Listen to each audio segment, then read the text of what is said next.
patrimoine. Tu sais, moi, je regarde des fois, les gens disent, ils me demandent, « Hey, Babineau, d'où ça vient, c'est Babineau? C'est dommage, drôle de nom, c'est Babineau, ça vient, ça. » Ben, je vais te dire, en fait, les Babineaux, ça s'est écrit de toutes sortes de manières. Mais il reste que les Babineaux, il y en a beaucoup aujourd'hui, dans le bout de Saint-Louis, de Ken, ces places-là. Puis, le comique à travers l'histoire des Babineaux que je veux vous conter, c'est que dans, on va dire, avant la déportation des Acadiens, mon arrière, Babineau, qui était chez un bord de la rivière, l'autre bord de la rivière, c'était les Dugas. Puis aujourd'hui, je suis marié avec une Dugas.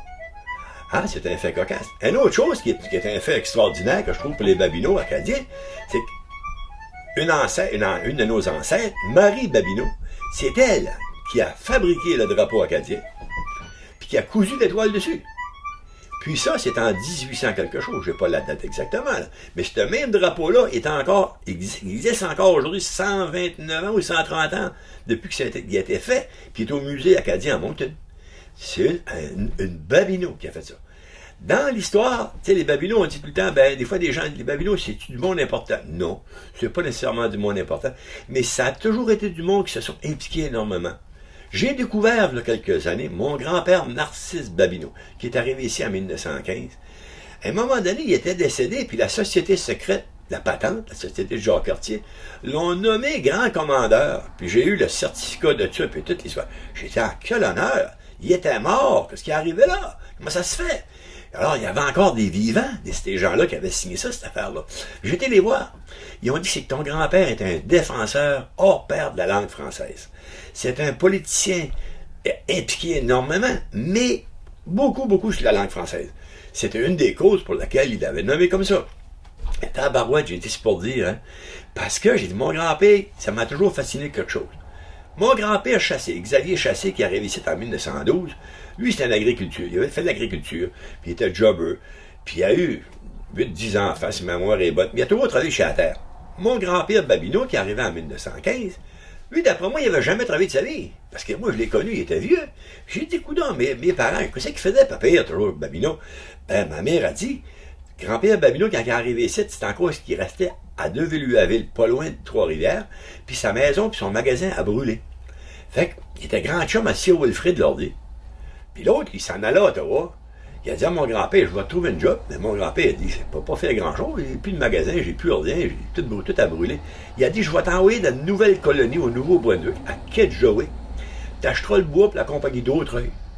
Ben, mon grand-père a dit, je veux bien y aller, mais j'ai plus rien, plus de ménage, plus rien. C'est Wilfrid Lordy, il a dit, c'est pas un problème, il m'a donné tout mon ménage, je n'ai plus besoin, il m'en va à Ottawa. Alors, c'est pour ça que nous autres, on n'a jamais compris, avant, depuis, je dirais, une dizaine d'années qu'on a découvert ça, comment ça se fait que mon grand-père Babineau, qui, selon nous autres, avait pas vraiment travaillé fort, parce qu'on savait pas ça, mais qui avait un set de salon en velours, qui avait un voilier dans un cadre, quelque chose d'exceptionnel, il y avait des belles vieilles lampes, il y avait un piano énorme. On disait, comment ça se fait que lui a tout ça? Puis il n'a pas travaillé tellement. Puis mon grand-père Chassé, qui avait une grosse ferme, puis une digue de vaches à la longueur de la ferme, qui employait du monde, qui était jobber, il y avait tous des vieux, moi t'as dit, vieux meubles acadiens, comme qu'on dirait. Là. Alors, avec le temps, puis en questionnant, c'est là qu'on découvre énormément de choses sur nos ancêtres, puis c'est plaisant, parce qu'aujourd'hui, mes filles commencent à s'intéresser un petit brin. Papa, c'est-tu bien vrai, celle-là, qu'il y a une Marie Babineau qui a fait le drapeau acadien, puis tati, puis tata? Oui, c'est vrai. C'est-tu vrai que Papa Babineau, il avait une statue de Sir Wilfrid Lordy dans son salon? Ben oui, j'ai même des photos que je peux te montrer de ça, ma fille. Ah, c'était vrai, cette histoire-là. Là. Puis le piano de la Madame Wilfrid Lordy, quand elle montrait le piano à ma tante Albertine, là, qui a joué chez les paquebots, là, c'est-tu vrai qu'il est à Rimouski? Non, il n'est pas à Rimouski, il est à Trois-Pistoles. Une des filles des Babineaux qui l'a encore. C'est tout vrai, ces affaires-là. Ben oui, c'est tout vrai. Mais voyez-vous, si on le raconte pas, puis si on le dit pas, moi qui le sais, parce que j'ai encore des frères, il y en a un qui reste à Edmonton qui a 86 ans, qui est une mémoire fabuleuse. J'en ai un qui reste à Saint-Jean-Baptiste, qui a 84 ans, qui était un peu maniaque comme moi des vieilleries. Ces gars-là, c'est des bibles d'histoire. C'est des gars qui ont tout ça de mémoire. Mais le problème, pour le savoir, faut que tu leur demandes. Parce que les autres, tu vas dire, y a-tu bien eu de quoi dans votre temps? Non, dans notre temps, c'était bien normal, c'était comme tout le monde. Ouais, mais qu'est-ce que vous faisiez exactement, vous dans votre temps, là? Comme j'en regarde mon frère à Saint-Jean-Baptiste. Ah, moi, je travaillais chez le Sionneur. Ah, tu me parles de Sionneur, c'est vrai. Papa m'a déjà conté que la cloche de l'église à Westbrook, là, il y avait eu ça à travers de M. Malcolm pour l'église. Ben oui, c'est bien vrai. Mais comment ça, vous n'avez jamais parlé?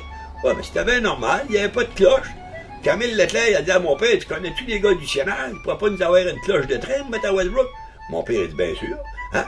Fait a contacté Malcolm, puis entre cheminots, comme on disait dans ce temps-là, l'autre, il a trouvé une cloche. Puis ils ont mis ça à l'église de Westbrook. Ça n'était pas plus long que ça. Puis tabarnouche, c'était un événement, ça. Ils ont dit à mon frère, c'est un événement, ça.